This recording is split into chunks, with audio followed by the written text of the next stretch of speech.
जय भीम.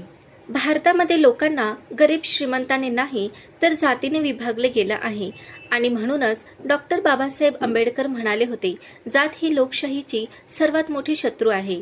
समाज व्यवस्था सामान्यतः वर्गावर आधारित असते.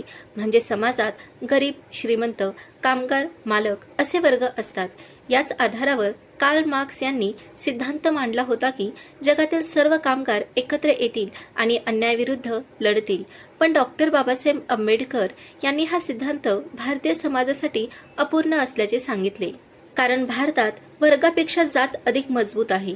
इथे कामगार एकत्र येत नाहीत, कारण त्यांच्यामध्ये आधीच जातीनुसार विभागणी केलेली आहे. उदाहरणार्थ, गिरणी कामगार, शेतमजूर किंवा इतर श्रमिक असले तरी त्यांच्यामध्ये ब्राह्मण, मराठा, दलित, ओबीसी अशा जातीय ओळखी आधी येतात. म्हणूनच बाबासाहेब म्हणाले, जात ही केवळ श्रमांची विभागणी नाही, तर ती श्रमिकांची विभागणी आहे. याचा सर्वात मोठा परिणाम म्हणजे समाजात एकता निर्माण होत नाही. डॉक्टर बाबासाहेब आंबेडकरांच्या मते समाज टिकण्यासाठी सार्वजनिक नीतिमत्ता आवश्यक असते. नीतिमत्ता म्हणजे सहानुभूती, करुणा आणि एकमेकांना मदत करण्याची भावना. पण जाती व्यवस्थेमुळे ही भावना मर्यादित होते, कारण